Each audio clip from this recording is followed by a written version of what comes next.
Good morning, and thank you so much for taking the time to join us in this important conversation about promoting diverse suppliers and small farms in our nation's food economy. My name is Gabriela Recinos, the CACI Public Policy Fellow presented by Raytheon, and I'm your session EMC.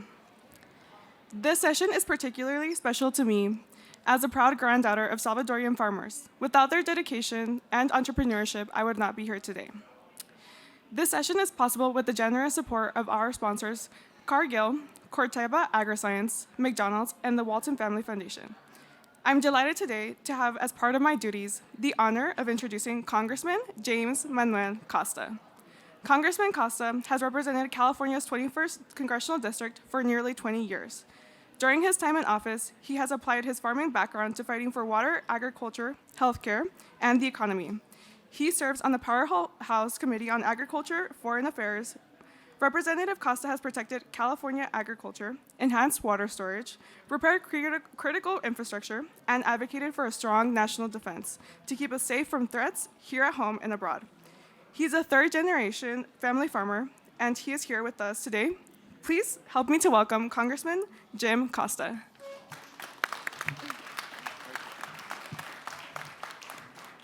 Gracias, muchas gracias. Good morning. Come on, let's wake up. Good morning. That's better. I'm honored to be here with you this morning and to give some opening comments to this panel that I hope will have a robust conversation on the challenges facing American agriculture, and they are many. As I think all of you know, we are in the midst of reauthorizing the 2023 Farm Bill, an effort that we do every 5 years that is one of the more bipartisan efforts that we're engaged in.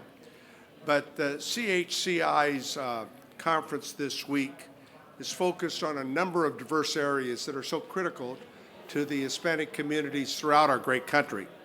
And I'm particularly pleased that they would take an opportunity to have a panel on leadership to deal with farm to table, promoting diverse suppliers, small farms, and our nation's economy.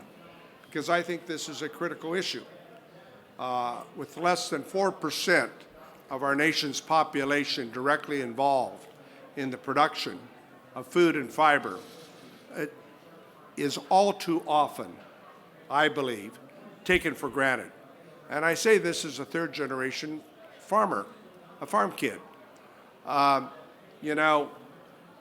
think that oftentimes some of our success, in this case in American agriculture, is our challenge. And let me put it this way. Food, the food that we eat every day, that's on America's dinner table, that's in our wonderful restaurants, is a national security issue. Let me repeat that. Food is a national security issue. But the overwhelming majority of Americans don't take it that way unless you're part of the 41 million Americans that are food insecure, that are reliant on SNAP and the supplemental foods that come from not only the allocation of food stamps, but the Women, Infants, and Children's program, and our food banks. During the pandemic, we had more people going to food banks than we historically have ever had in our nation post-modern era after World War II. We've had this great revolution in the 20th century in American agriculture that allows Americans on a per cost value basis unit have among the highest quality of nutritious foods at the best bargain than perhaps anywhere else in the world. And yet Americans take that for granted. Why? In part because we do it so well. I mean, Americans go to a grocery store, their favorite place, and doesn't seem to be any shortages there, does it? The shelves are all full, except for some brief time during the pandemic. They go to their favorite fast food restaurant, and I want to thank our sponsors here, and they get their favorite, burger or whatever, or their favorite restaurant. And so With less than 4% of the nation's population directly involved in the production of food and fiber, the majority of Americans just think that there's no problem, no problemo. However, if it were not for the hard work of America's farmers, ranchers, dairymen, and women, and the campesinos, this partnership between campesinos that have been a reflection of generations, this partnership that allows less than 4.5% of the population to do what I say, to take an old, I don't know, it's Carly Simon song or Paul McCartney, I'm dating myself now. Nobody does it better. Nobody does it better than the American farmer, rancher, dairyman, or woman, or the campesino that works so hard. And I know, I did that work from the time I was a kid till my early 20s. I know what's involved in helping support a family with, I'm talking about our family, there's my dad and my uncle partners, a 250 cow dairy, and making sure all the feed was and the cows were fed twice a day. And we had 3 other full-time employees. And I worked on the family's farm, a strong believer in minimum wage. I never made it. I can date myself, but when minimum wage was $1 an hour, I got paid 75 cents an hour. And when it was bumped to $1.25 an hour, I got $1 an hour. And it was bumped to $1.50 an hour, I got $1.25. So they never, because I lived at home and I ate at home, they figured that money was for my college education and for some spending money. But the farm workers I worked next to and the people we fully employed were some of the hardest workers you'll ever meet in your life. And they were what? Trying to live the American dream, to do better for themselves so that they could have their children have greater opportunities, whether it would be involved in agriculture, whether it would be involved in doing something else that they could fulfill their dreams.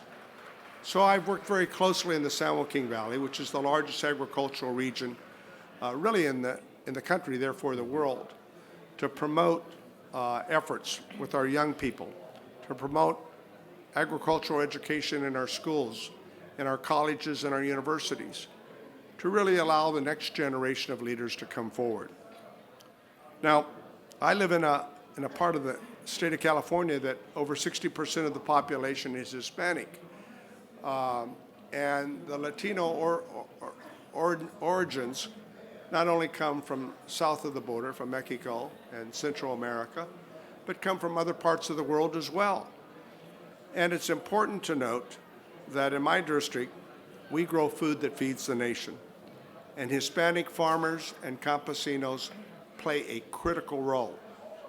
And while Latinos make more than 80% of the agricultural workforce, they own less than 4% of the U.S. farmland. And there are reasons why this, and I hope the panel gets into this. And let me list some of the reasons. First of all, it takes credit and loans to be able to purchase land. Land's expensive, and most of the time people start off by leasing land. My buddy Joe Del Bossic's parents were farm workers. They were campesinos. He went to West Hills College, and he was able to work on a farm to a management role, and then the farmer was able to guarantee a loan for him. And those are the traditional ways that people kind of get into it, unless you're fortunate like myself, and I farm, but I farm the old-fashioned way. You know how that is? I inherited it. I didn't have to work in that sense, but I'm very proud of the fact that I've kept it going so that our family today now has been farming for 114 years in the San Joaquin Valley.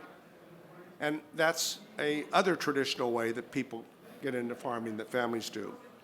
But we're trying to change that, to give more opportunities for Latinos to get into agriculture and have a piece of the rock. And so thanks to the American Rescue Plan, we've made changes.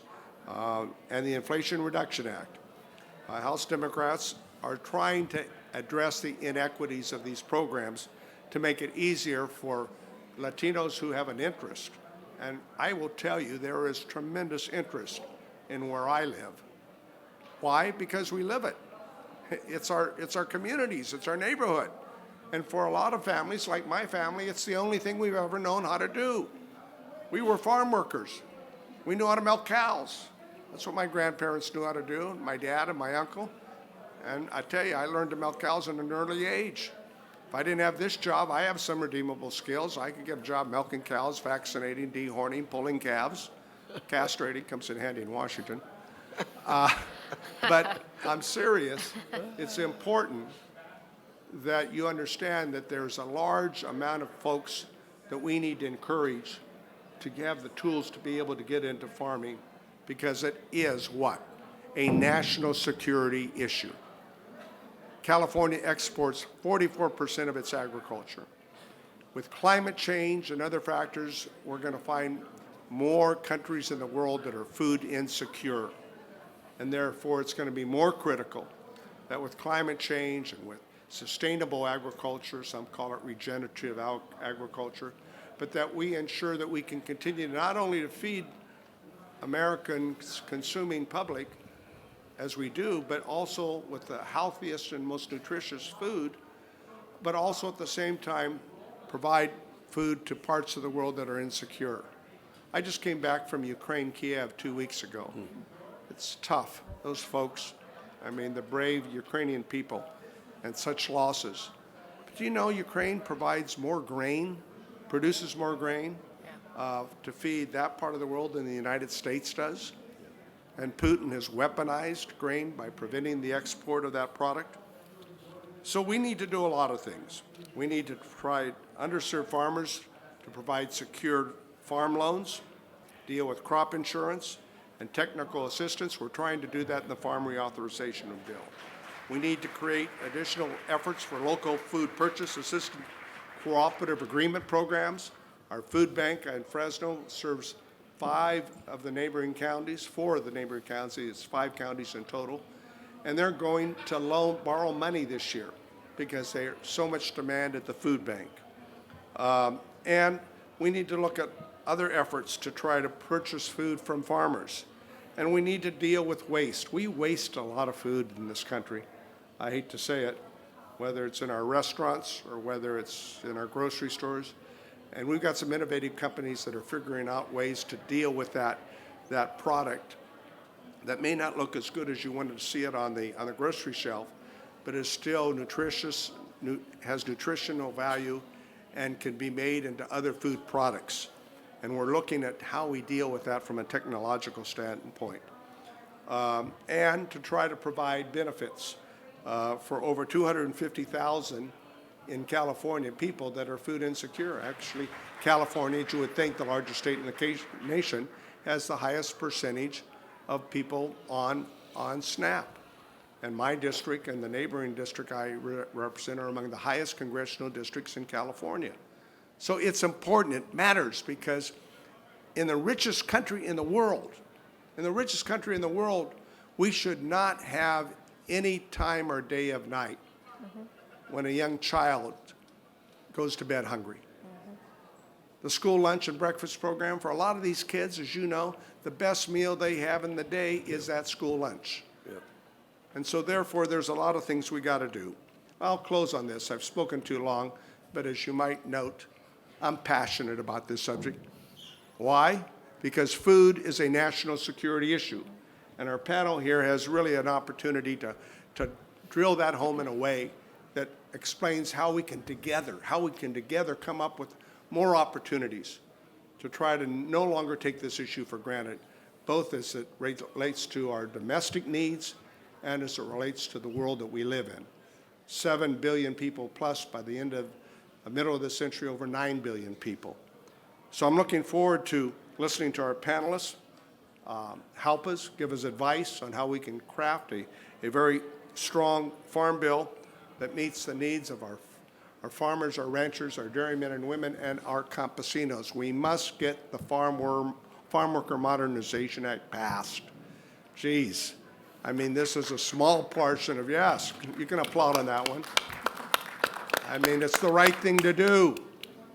And we need the labor, and we have, let me tell you, working on, it is hard work, but it is highly technical, skilled work. to be able to prune, to be able to deal with the issues of high-tech irrigation technology, are the genetics that go into effect in terms of managing a modern-day dairy. I mean, these are complicated skill sets. And so let us go forward. It is Hispanic Heritage Month. Let us reaffirm our commitment to Latino farmers and farm workers who every day do their very best to put dinner on America's table. Thank you. Thank you for giving me an opportunity to be here.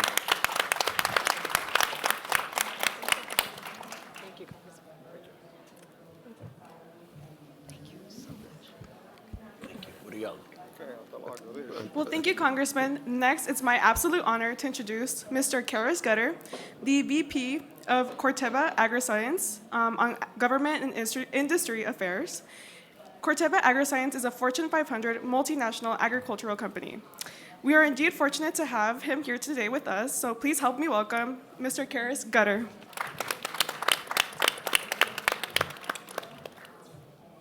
Good morning. Oh, you can do better than that. Good morning. Good morning. My name again is Karis Gutter, and I lead Government and Industry Affairs for Corteva Agriscience North America. Corteva is America's largest seed and crop protection company, supplying farmers in over 140 countries around the globe. So why are we here today for this panel? Just like you, we're here to learn, we're here to grow, and we're here to partner. With a world population projected to reach 9.8 billion by 2050, farmers will have to produce more food on the same land with higher yields and higher nutrition.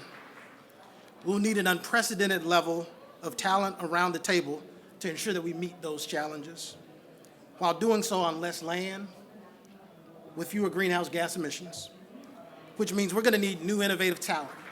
We're going to need the talent in this room to help us achieve those goals and challenges. We're going to need to work with diverse suppliers and small businesses that can supply the food and agriculture industry with what we need. At Corteva, we partner with diverse suppliers and small businesses with intention. Our customers are farmers all over the world, and we feed everyone around the world. Supplier diversity done well with intention takes extra effort. Being openly inclusive and engaging with financially supporting and intentionally recruiting from diverse businesses is not just a business imperative, it's a human imperative. That is why we're together to grow today, and I'm excited to welcome you and hear from this esteemed panel. So thank you for your time, and I look forward to this engaging discussion. Thank you.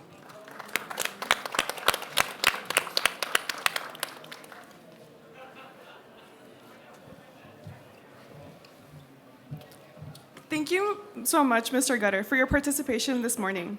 I'm delighted to introduce our moderator for today's panel discussion, Jimena Bustillo. She's a multi-platform reporter at NPR covering politics out of the White House and Congress on air and in print. Before joining NPR, she was an award-winning food and agriculture policy reporter and newsletter author at Politico, covering immigration, climate, labor, supply chain, and equity issues. Let's give her a warm welcome for helping to guide us through today's panel discussion. Thank you so much for that introduction. The first thing that I'll note is I was asked to remind all of you of the conference hashtag, which is hashtag CHICHHM23. Sounds like a robot code, but makes sense. CHCI, Hispanic Heritage Month 2023. Here to open up this panel, I feel like our guests this morning really illustrated the impact of food at the macro level. One of the reasons I really love covering food and agriculture is because it impacts everyone.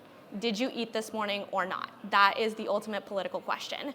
And that's kind of the question I want you to think about as we think about the origins of the food that you get. I'll just reiterate a couple quick statistics that the congressman did mention earlier, which is that the US has just 112,000 producers that identify as Hispanic or Latino. However, these producers are typically younger, and they are more likely to be beginning farmers, ranchers, and foresters than their other counterparts. So it's a newer, fresher generation. Looking at the other side of the coin, we see farm workers. farm workers are largely Hispanic and Latino, and over half of them are estimated to be undocumented. So there are challenges there. How do we get a strategic labor force that can support a growing also need to expand agriculture to continue to give everyone the food that they need to survive? So with that, I'm going to introduce our panelists, which I'm really excited to be able to hear from everyone today. First, we'll meet Alexis Guild. Ms. Guild is the Vice President of Strategy and Programs with Farm Worker Justice. In addition to her work with Farm Worker Justice, Ms. Guild has co-authored and published very important articles. Among them, Out of Sight, Out of Mind, the implementation and impact of the Affordable Care Act on U.S. farm worker communities, and The Neighbors Who Feed Us, Farm Worker and Government Policy Challenges and Solutions. Our next panelist is Valeria Cano Camacho, Latino Engagement Coordinator for the Practical Farmers of Iowa. Before joining Practical Farmers of Iowa, she was an agriculture specialist at Iowa State for the Three Sisters Project. Then we have Pilar Cruz, who is the Chief Sustainability Officer at Cargill. In addition to her duties as Chief Sustainability Officer, she also leads Cargill's global communications and corporate responsibility functions, which includes advancing partnerships focused on accelerating progress on climate, food security, human rights, and women economic empowerment. Our final panelist is Eduardo Sanchez, Chairman of Lopez Dorada Foods. Mr. Sanchez joined Lopez Dorada Foods after serving as the president of the Latin American and Canadian group for McDonald's Corporation. Prior to this post, he served as the president of McDonald's in Spain and Portugal. Please welcome our entire panel, who is really excited to talk about this topic today. So I think one of the things I really want to start with is a conversation about what the role is of small and medium-sized farms when it comes to our larger food systems. This is something that we've heard the Biden administration particularly want to focus and funnel money into expanding. Eduardo, I'm wondering if you can start kind of talking about how this fits into the larger picture that even our opening guests painted. Sure, Jimena. Small business, in this case, small farms, that's the backbone of America, right? And what I mean small business is the mom and pop shops, is the McDonald's franchisees, other franchisees from different brands, et cetera. Those are all small businesses. And on the farmer side, what is happening is they're getting squeezed out, right? They're getting squeezed out by medium-sized companies and larger-sized companies, et cetera. And I think that's where the opportunity exists. And like the Congressman Acosta said, sure, there's going to be some support on the farming bill and some grants, et cetera. But I also think that business has a role to play in that. We were small at one time as well. And with McDonald's sponsorship and McDonald's support and commitment, we were able to grow from a small company to today we're the largest minority supplier for McDonald's really around the world. But there has to be intent. So maybe there's a mixture of private commitment, government commitment, et cetera, I think could be sort of a solution for that. Can you talk a little bit about who grows your food? Like, talk about those small business owners. Who are they? Where are they? What do they look like? Well, I think they're throughout the country, right? In our community, in the Latino community, they're where we're at, right? So California, Florida, Chicago, et cetera. But like the congressman was saying, it's the mom and pops. They come in, and what do they know how to do, right? They know agriculture because they've worked in agriculture in their country of origin. They also know restaurants, right? And so it's not as easy to put up a restaurant as it seems. It's difficult there. So yeah, that's where we traditionally migrate to, in a sense. Yeah. One of the things I would love Valeria to talk about is there is this notion that farming in rural communities means white, and that is something that is not necessarily true. Can you talk a little bit about the farmers that you work with and kind of the scales that they operate on? Yeah, of course. And like Eduardo said, they're in different pockets and you kind of have to find them. And so for Practical Farmers of Iowa, my job is solely to go to these pockets in Iowa and find these farmers, find these pockets of community where people are interested in growing their food, making it their livelihood.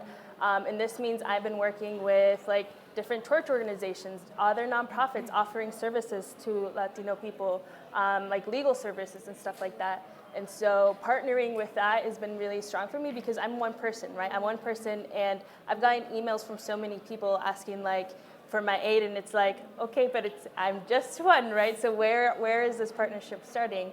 And to ask where are the people, or what was the second part of your question? Yeah. Yeah, where are the people? They're everywhere, and so making sure that not just one organization is doing everything, but there's people in multiple organizations working together towards those goals.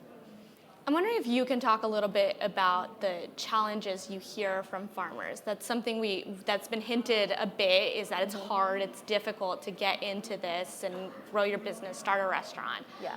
What do farmers tell you? Yes. The number one thing folks talk to me about is land access and access to capital. If you think about Iowa, the average acre goes about for $11,000. And so that is a high amount for a beginning farmer to put out. And that is just the cost of land. That doesn't include like the seed cost or the starting, the marketing, all of these aspects that are like full-time jobs. And these are also folks with families, growing families. And so they're just trying to have their hopes and dream of having a farm while still maintaining their full-time job. And so that has been a big challenge. And then just cultural and language barriers and the resources that are available. You can look for beginning farmer resources and you'll find a plethora of information. And even PFI has a lot. But where are these resources in Spanish? Where are the forms where like, what is credit? What does it mean to open up a credit card? Like, do I need a social security number? Can I feed my family with all the? So there's way more than just, hey, let me open a credit line and start my credit to start a business. It's how do I know who to reach? Is it safe to talk to someone at the bank? Stuff like that. Yeah, that's a great point. And I think it really is sort of hitting the nail on the head, and that is the price of entry in here. $11,000 an acre. You know, if you just go 10 acres, that's over $100,000. And where do you get that, right? Exactly. And I think that's the opportunity. And it's not only in farming, but it's in all of the food chain, the food processing side, the manufacturing side. The cost of entry is very high. And this is where I think that, you know, going back to the private sector can make a difference, like McDonald's did with us. We were a little tiny company. Today, we're a $1.5 billion company. So that private sponsorship, they gave us access to banks, et cetera. They didn't guarantee anything. We had to work for it. But it's a step ahead, and some of the government programs can supply that as well. And if I can just add to that, so, you know, we talk about a pipeline from farm workers to farmers because, as the congressman said, you know, farm workers have that expertise, they have the skills. They should be able to naturally go into farming and become farm owners themselves. But due to language barriers, due to immigration status barriers, as Jimena said, you know, at least 50% of farm workers are undocumented. They lack access to capital. They lack access to resources. They lack information about access to resources. So therefore, their expertise is not being used for them to advance themselves and their families and provide that inheritance that Congressman Costa alluded to for himself, for their family, so they can continue not only engaging in agriculture. And if you talk to farm workers, they have a lot of pride in their work. There's a lot of dignity in farm work, and they really do, despite the hazardous working conditions, despite the challenges, despite everything that's difficult about agriculture and working in agriculture, there is a lot of pride amongst these workers of being part of the economy, of contributing to America's tables. There's a lot of pride in that. However, you know, due to a plethora of barriers, they're simply unable to advance themselves and their families and move from farm worker to farm owner. So these barriers, they range from everything, right? It's knowing how to take out a credit card. And like, I remember being young and not knowing how to do that and being scared to do that, right? Just to finance a car once or to just build credit. They get complicated with language barriers. Not all farm workers speak Spanish. A lot of them speak indigenous languages. But then even if you have the language, even if you have some credit, just cost. Being able to buy 1 acre for $11,000, is that worth it? And one of the things I hear a lot about when I talk to farmers on the ground is just the input costs everywhere are through the roof, and they're not always they're not getting necessarily the profit to make up for what it costs to get new equipment or what it costs to get land and expand, pay labor, higher wages. So we have all these problems. They're wide ranging, they're everywhere. What are some solutions that we are seeing? Pilar, let's start with you at the private sector. You know, is there anything the private sector or companies like Cargill can do to alleviate any of these pressures? First and foremost, thank you. Thank you for joining today, and thank you to my fellow panelists. I think this discussion is absolutely front and center for the work we do in our company, and certainly the responsibility we have to make a change and to make a difference. A little bit about my company. So Cargill is in food and agriculture. Every time that you have something to eat, whether it's breakfast, lunch, or dinner, there will likely be a Cargill ingredient. So whether it's beef, poultry, vegetable oils, cocoa and chocolate. If you have a chocolate bar, there will likely be a Cargill product in that chocolate bar. So the issue of food security for us is front and center. We understand the responsibility we have, the challenges that you mentioned on top of climate change, inflation, supply chain disruptions. Some of the issues that are big for the world today are priority areas for our company.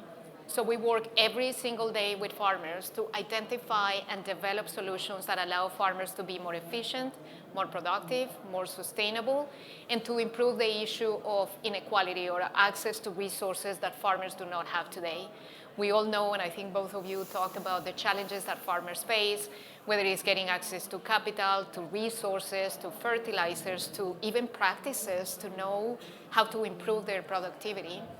And Cargill has done a really good job of prioritizing regenerative ag programs. So we know that protecting the soil is super important for us to increase food security.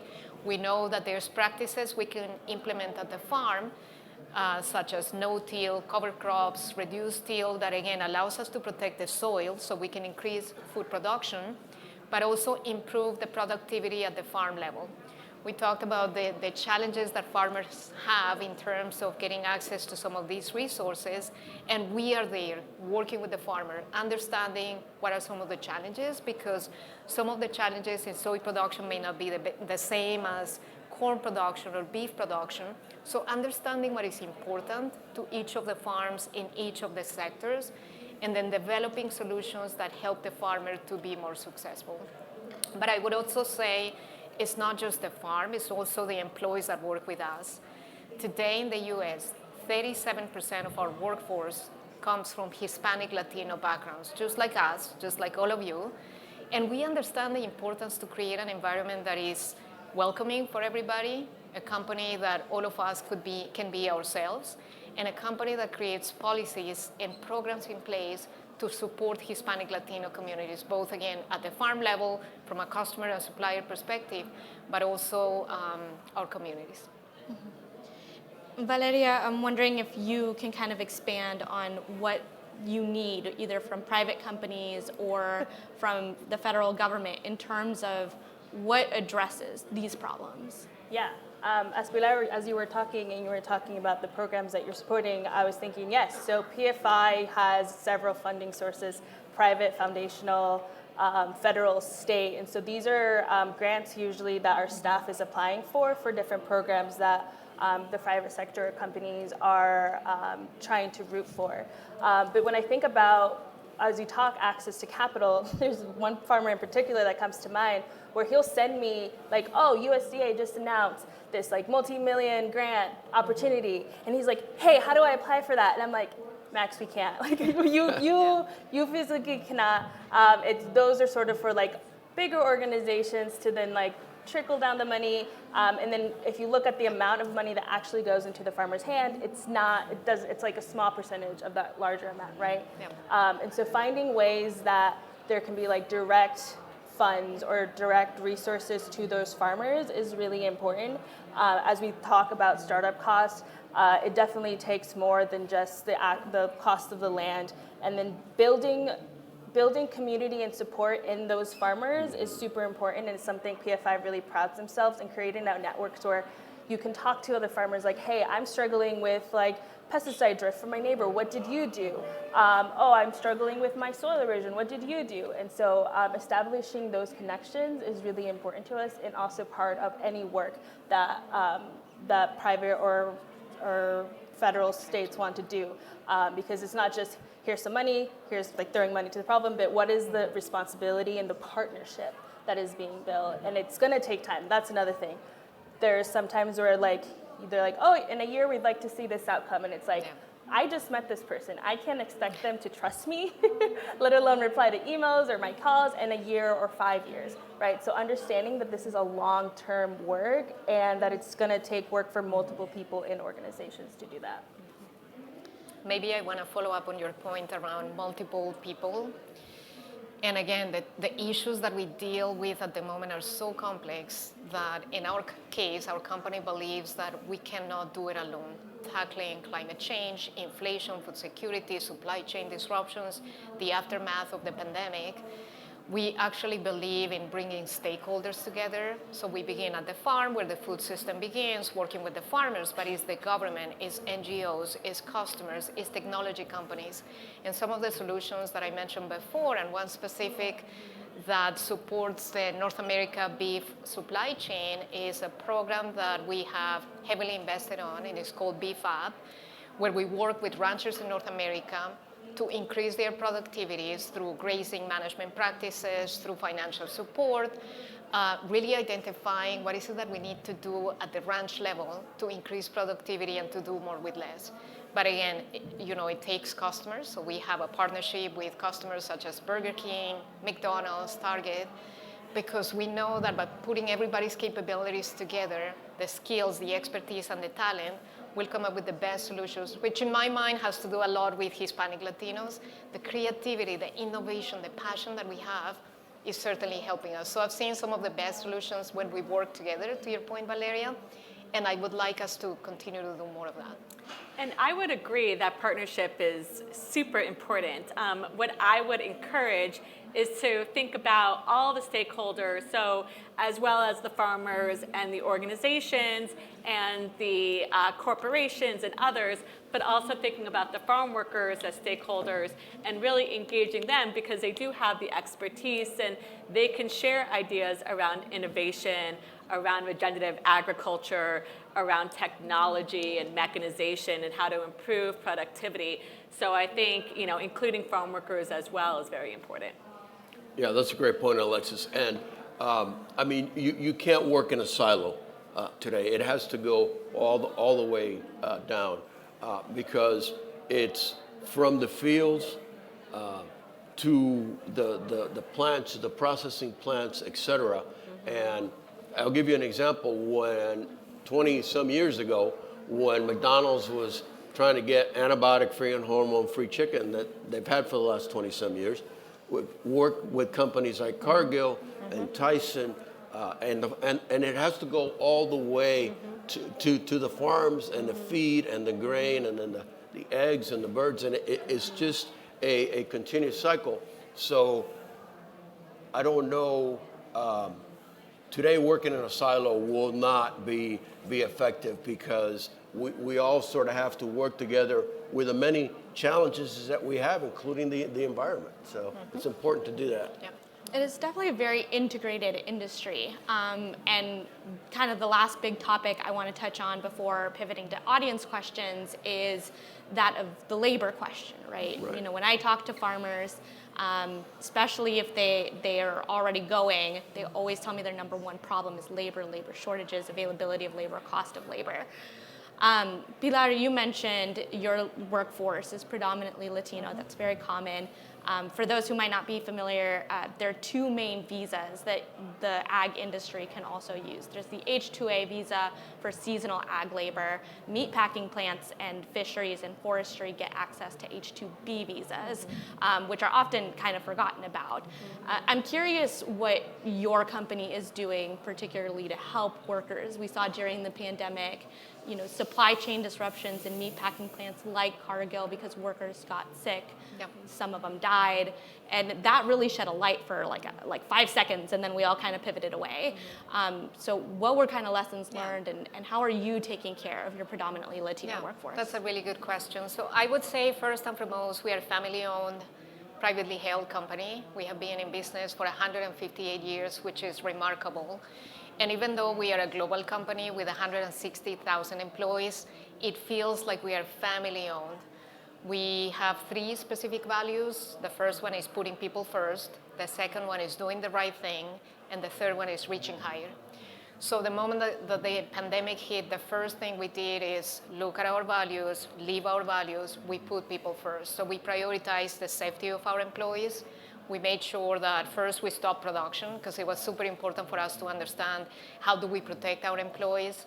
And then, of course, with the issue of food security being a national security issue, then we started modifying our plans in a way that we ensure our employees could continue producing the food that is needed in America and the world in a safe and responsible way.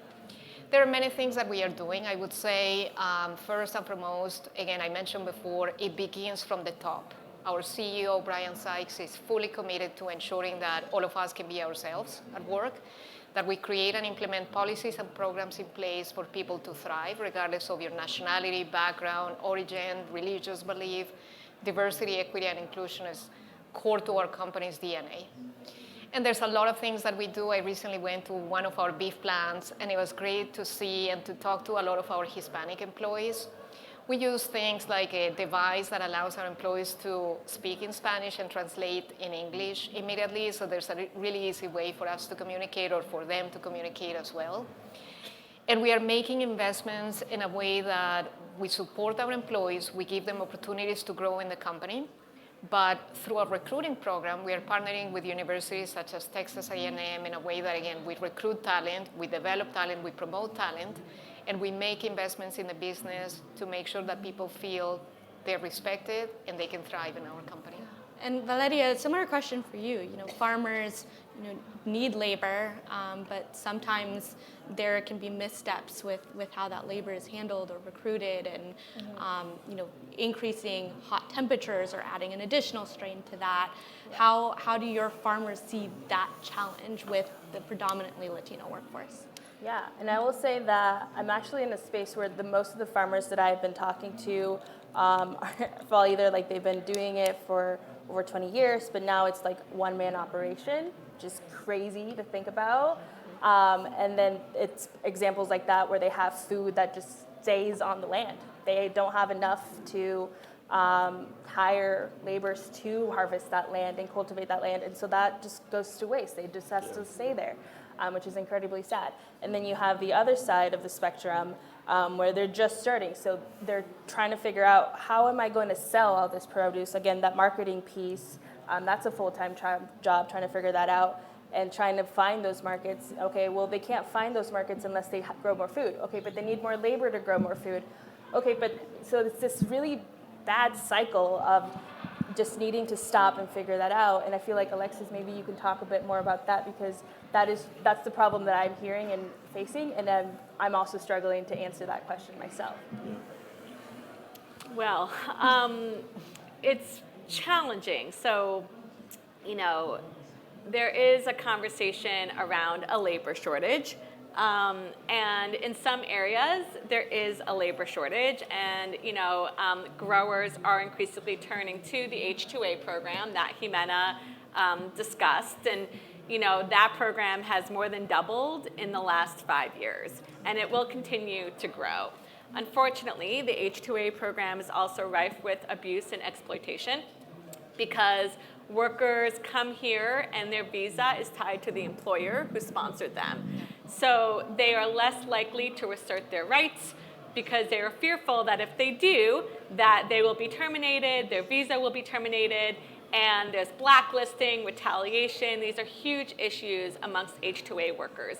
Also huge issues among the general farm workforce due to the fact that many farm workers are undocumented.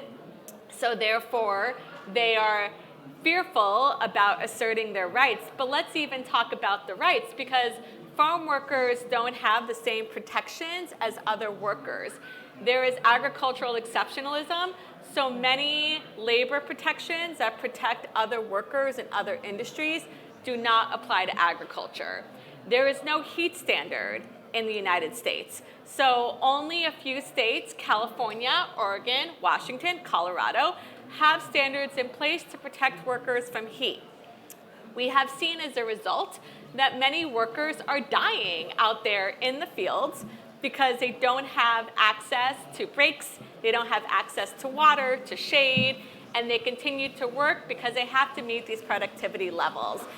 And unfortunately, there are US workers here who are being displaced by H-2A workers. And I would say, there are many growers and employers who really do want to do good by their workers, and they put in place protections above the minimum in order to ensure that they have a healthy and productive workforce. However, there are also employers on the other end who exploit the workforce, who do not put into place protections, and even skirt protections when there are protections in place, and they know that workers will not speak up. So it's important that we really think about the workers, about who they are. And I just want to talk about food security for a moment, because the congressman talked about food security. We've all talked about food security. And one of the cruelest ironies of agriculture is that farm workers, those men and women and children, because you can be as young as 12 and legally work in the fields. So those men, women, and children who are in the fields, who are harvesting the fruits and vegetables, who put their lives and their bodies on the line every single day. And during the pandemic, when we were sheltering in place, they were out there continuing to harvest, lacking protections because there were no federal protections in place for them. And wildfires were also happening in California and Washington and Oregon, and they were out there without protection, continuing to harvest to ensure that our supply chain was strong, and they were considered essential workers. However, they are extremely food insecure. Extremely food insecure. Some estimates have it as high as 70% of farm workers are food insecure. Only about 11% actually access SNAP.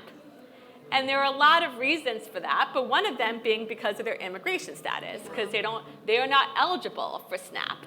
So we have to kind of think about the whole picture, and I think we need to elevate those growers and those employers who do well by their workers and put in place those protections. And then we have to think about those employers who exploit the system. Yeah, and a lot of these problems are very, very cyclical, right? Yeah. Which I think is something that has come up a lot. I know you have a final thought. Hang on to that thought. I do want to give a chance for audience questions. I think we should still have some time for that. Yeah, I think just go up to the mic. And say your name and hello, who you're with. How are you? Hi, I'm Isabella Alonso. I'm with National Geographic and Disney. So a lot of what you're saying I'm listening to mostly through a storytelling lens, which is great. I saw this tweet once, this is really quick, that was like, enough with the podcasters. Like, who wants to become a farmer? What the heck are we gonna eat? And I laughed. Because it was one of those many moments, really, that I felt like very prideful to be Latino and know I was a part of a community that is so responsible for our access to food in this country. Sorry, I wrote these down. Congressman Jim Acosta addressed that 4% or less of farmland is owned by Latinos, and we've obviously spent a lot of time discussing that and the ways in which your organizations are addressing that and the barriers to entry that are inherently tied to immigration issues. But what can we do? People who care, people who aren't tied to organizations, and people who don't have money to sort of get more Latino communities to own farmland. That's one part of that. Second question, in case you have time, Valeria, you talked about the wave of mostly young Latino farmers joining the agricultural industry, if I remember correctly, around 112. What do you think has propelled this moment, and is it tied to climate change, do you think, in wanting to be a part of the solution? Thank you. Yeah, in terms of what they can do, so PFI is actually a member-based nonprofit organization. So though most of our members are farmers and are there to create a farmer-led place where they can amplify their voices and support each other, we also have non-farmer members. And so these are people from academia, these are people from the community, these are people, students, right? And so really just supporting organizations like PFI, or supporting your local co-op, or supporting your local like community food service. There's multiple places where you can have a role and still be supporting those local farmers in your community. So I would answer that. And I think the second part of your question might have been to Jimena, or? Really to anyone. Okay. I found it interesting that you were talking about this wave and it was a lot of younger people, and I was wondering if you knew any of the reasons that it felt like there was this sort of new wave of younger farmers getting involved. So I will add a little bit of context to that number. So 112,000, that's according to the 2017 Ag Census. It happens like every 5 years or so, so we should be getting new data in the coming year on updated numbers. So it just kind of like, I don't know that I would classify that as a wave. You'd have to look at a couple Ag Censuses. I will caution you when looking at Ag Census data, they change how they count people often. Well, in terms of speaking of the audience that I've seen, I've actually seen more like Generation X and like older generations, people with families trying to start really growing food for either like personal or health reasons. There's a farmer I know that he had bad kidneys and he started growing his own food because he needed to survive. And that changed, lifestyle. And so that's kind of more of a situation that I've experienced, instead of like a group of folks right out of high school interested in doing agriculture or starting a farm or anything like that. I think like Valeria said, it's you have to act locally, like you were saying, but you have to think too, nationally or globally. And the acting local is getting involved in the community that you're in, and the farmers community that you're in.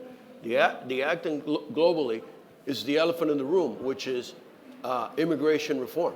I mean, we have to get that resolved. And how do you do that? We have to put pressure on our politicians in order to do that, because it's become a political tool of convenience, and it's not good for anybody, especially for our sector. Next question. Thank you. So if you would follow this story, my name is Eva Ruiz. I am from California. I am here representing California Teachers Association. I'm an educator, but I am my parents are farmers from California. My mom is a small farmer. She actually leases out her land now because she can't really afford to farm anymore. It is a task. Small farmers are going out. My mom, I guess, would be considered a 4%er. I am a constituent of Representative Jim Acosta. So my mom is a farmer. Unlike Jim Costa, though, I'm going to tell you this. He said, "Oh, I'll go back to milking cows or whatever." I got to tell you, if I had to go back to the family ranch to do the work, I would die. I would literally die. I would not be able to work in the heat that the farm laborers work in. I would literally die. So, but access to small farmers, I'm just going to say this, just small farm owners, it's not that easy. Getting a farm loan is not like just going to get a loan. It's a different category. Your FICO scores, those matter. It's not that easy. Access to small farmers is not the same. It's not like getting a small credit card. If you're going to try to go get, you don't just purchase 1 acre. You have to purchase the acres that it comes in, and it's not just 1 acre. And when you go to the bank, it's not just filling out a few papers. It's a lot. And access to, Spanish speakers, it's enormous. So, sorry, I don't mean to interrupt. Do so you have a the que- question? Yes, so the question is, how do we bring access to our small farmers? How do we do that? How do we get them to the table? Yeah. How do we bring these programs to them? They don't know about these Yeah. programs that are access to the English-speaking person or to the Caucasians. How do we do that? Yeah, and I hear your frustration, because that was literally me like a month into my job. I was like, to my supervisors, I'm like, how do I do this? Me, one single person? There are so many people that come to me with their stories, and they tell me about their family and how they moved from Mexico, but their grandma taught them how to grow plants, and so they're really passionate about it. And it was super hard for me to like not cry basically every time hearing people's stories and connecting with it.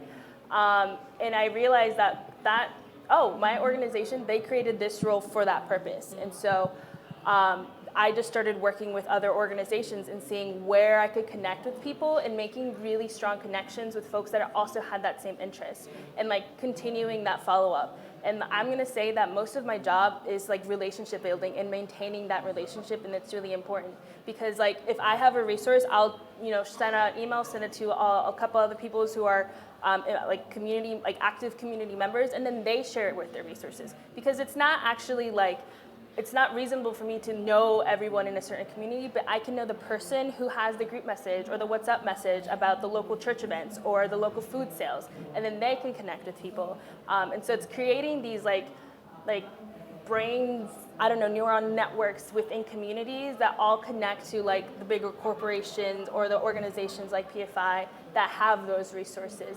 And it's creating that awareness. And it takes time. And so I hear your frustration, and I also share it. So we are almost at time here. It's a never expanding topic for sure. That's one of the reasons I cover it, is there's endless stories to do regarding this topic. But it would be great if each of you would just like very briefly kind of reiterate to answer that question, but bring back kind of like that second question we talked about, which was solutions, and kind of what is something that could be done or needs to be done. And Valeria, if you want to give an additional thought, since you did answer that question, then that would be great. But Ed, let's start with you. So, it's a complicated issue. There are no easy solution, but I think we sort of have to take, one step at a time here.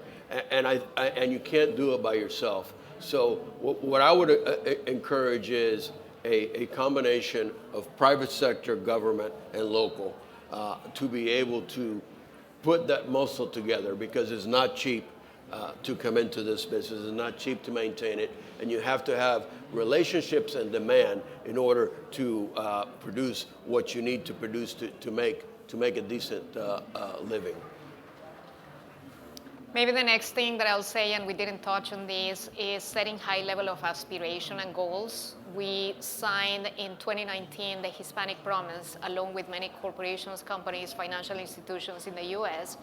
And our commitment is to provide access for Hispanic Latino employees, farmers, in a way that we are, again, developing them, supporting them, and giving them opportunities to continue to grow in the US. The second one is partnership with the government, and I'm very proud to say that we sponsor Vice President Kamala Harris's Partnership for Central America, and we committed $160 million to support communities, farming communities in Central America. So acting, talking less, and showing with action and commitment that is possible, making investments and making a pledge, $160 million, I think it demonstrates our commitment to make a difference. And the last thing that I would say is, let's not give up. I hear the frustration. We are all Hispanic Latinos. We care for our communities. We care for the farmers. We understand how challenging it is, but there's a lot of things we can do, whether it's buying products or brands that are supporting Hispanic farmers, companies, suppliers, and we do that in our company. About $1 billion has been spent in minority diverse businesses, which is, again, another way to say we try to talk less and focus more on the action and the impact. Yeah, I was going to say meet these with actions, and that was perfect. That was exactly what I was going to suggest. And the continuations of things like this is the local food purchasing assistance program, where they put farmer voices first in the pricing, and so the pricing that they have the farmers sell their produce was determined by farmers, which is essential. Well, first of all, I want to thank all of you for, having us at this panel today. It was wonderful, and thank my panelists for being here, and I appreciate that the farm labor perspective was included, because sometimes, we have these panels, but the worker voice is not included, so I appreciate that workers are part of it, and I would echo everything that all of you said.